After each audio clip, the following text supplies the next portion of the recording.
Welcome to image news. ఉత్తరాంధ్రకే కాకుండా యావత్ ఆంధ్ర రాష్ట్రానికి మణిహారంగా నిలిచిన విశాఖ కర్మాగారం వేలాది మంది తెలుగువారు కలిసి విశాఖ ఉక్కు ఆంధ్రుల హక్కు నినాదంతో విరోచిత పోరాటాలు త్యాగాలు చేసి సాధించుకున్న సంస్థ విశాఖ స్టీల్ ప్లాంట్.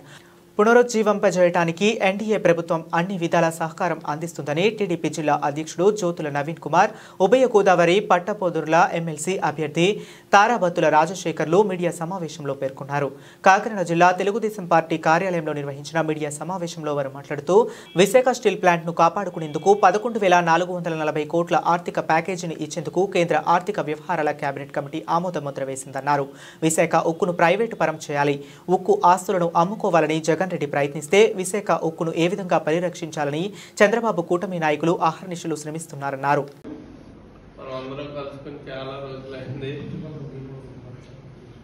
అందరికీ కూడా నూతన సంవత్సరం మళ్ళీ సంక్రాంతి శుభాకాంక్షలు తెలియజేసుకుంటూ అందరూ బాగుండాలని మనస్ఫూర్తిగా కోరుకుంటూ ఈరోజు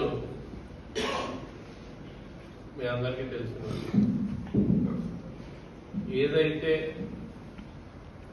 విశాఖ ఉక్కు ఆందోళన హక్కు అని నినాదంతో దాన్ని సాధించుకుని ఇక ఉమ్మడి ఆంధ్ర రాష్ట్రానికి పెద్ద పరిశ్రమను తెచ్చుకుని లక్షల మందికి ఉపాధి ప్రత్యక్షంగాని పరోక్షంగాని ఉపాధి కల్పించింది విశాఖ ఉక్కు కర్మాగారం.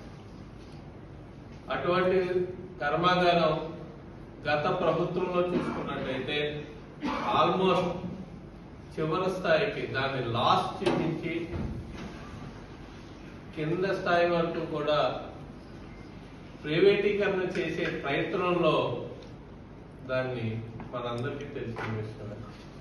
ఆ రోజు కూడా అపోజిషన్ లో ఉండి ఏదైతే ఈరోజు మన పార్టీ ప్రెసిడెంట్ గారు శ్రీనివాస్ గారు ఉన్నారో ఆయన నిరాదీక్ష కూర్చుని సమాగమే 62 రోజులంతా నిరాదీక్ష కూడా చేయడం జరిగింది. అలాగే చంద్రబాబు నాయుడు గారు కూడా దాని మీద పోరాటం జరిగింది.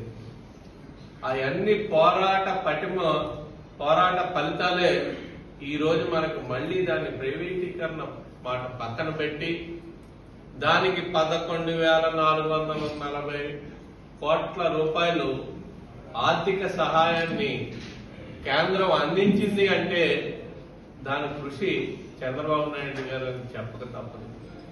నిరంతరం కూడా ఈరోజు ప్రభుత్వం ఏర్పడి 4 నెలలు నుంచి 6 నెలలు అయ్యింది.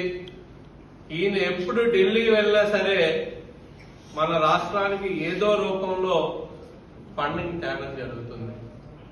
పోలవరం మీద క్లియరెన్స్ ఇచ్చుకున్నారు, దానికి నిధులు విడుదల చేసుకున్నారు.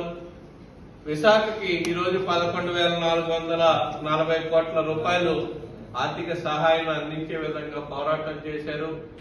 ఈ రాష్ట్రానికి గత ప్రభుత్వంలో ఒక్క రోడ్డు కూడా వేయకుండా అన్ని రోడ్లు కూడా గతుకుల మయంతో ఉంటే ఈరోజు చూసుకున్నట్టయితే ప్రతి దగ్గర కూడా ఈ రాష్ట్రంలో ప్రతి గ్రామంలోని ప్రతి ఊర్లోని కూడా బీటీ రోడ్లు కానీ సీసీ రోడ్లు కానీ వేసుకుంటున్నాం అంటే ఆయన చాకచక్యంగా ఎన్ఆర్జీఎస్ ఫండ్స్ కానీ అక్కడ సెంట్రల్ గవర్నమెంట్ ఫండ్స్ కానీ తేవడం వల్లే ఇక్కడ ఒక పక్కనే మనకి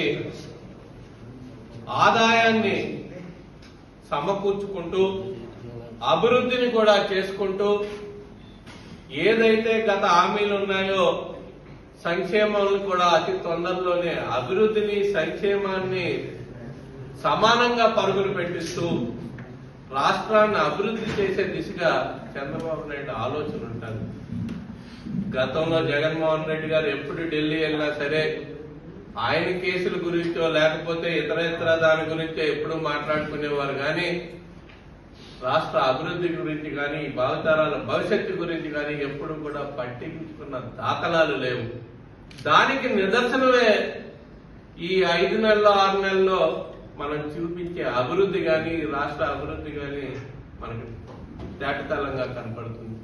రాబోయే కాలంలో ఇంకా ఇంతకన్నా అభివృద్ధి చేసుకుని రాజధానిని కూడా ఫుల్ ఫ్లెడ్జ్డ్ గా మనం అక్కడ అన్ని చేసుకుని ఆయన 2027 లోపల పోలవరాన్ని కూడా పూర్తి చేసుకుని రాష్ట్రానికి దిశ నిర్ధారించే విధంగా కొన్ని లక్షల మందికి ఉద్యోగాలు వచ్చే విధంగా ఈరోజు చేసే పరిస్థితి ఉంది. ఈ రోజు ఉంది దావోస్ వెళ్ళారు, చంద్రబాబు నాయుడు గారు వెళ్ళారు, లోకేష్ గారు వెళ్ళారు, అలాగే ఐటీ మంత్రి గారు వెళ్ళారు, మన రామ్మోహన్ నాయుడు గారు వెళ్ళారు. గతంలో ఐటీ మంత్రి మాట్లాడిన మాటలు ఒక్కసారి మీ దృష్టికి పెడుతున్నాను నేను. అంత చలిలో బయటికి వెళ్ళడం అవసరమా, అక్కడికి వెళ్ళడం అవసరమా అన్నారు. మీకు గుర్తుందో లేదో, పరిశ్రమల మంత్రి. ఈ రోజు చంద్రబాబు నాయుడు గారు ఈ వయసులో కూడా ఒక స్వెటర్ వేసుకోలేదు. ఆయన ఎక్కడ ఏ డ్రెస్ కోడ్ తోటి ఉంటారో అంత చలిలో కూడా అదే డ్రెస్ కోడ్ లో ఉండి వాళ్ళతో మాట్లాడుకుని మనకి కొన్ని వేల లక్షల కోట్లు ఎంఓయూలు ఈ రోజు వరకు కూడా చేయించుకునే పరిస్థితి ఉంది. అంటే ఆయనకి రాష్ట్రం మీద గాని రాష్ట్ర ప్రజల మీద గాని ఆయనకున్న అభిమానం అది. ఏదో చెయ్యాలి అనే తాపత్రయంతో ఈ వయసులో కూడా ఆయన ఉన్నాను అంటే ఈ రాష్ట్ర ప్రజలు చేసుకున్న పుణ్యం అది. అటువంటి వ్యక్తిని మనం కాపాడుకోవాల్సిన అవసరం ఉంది.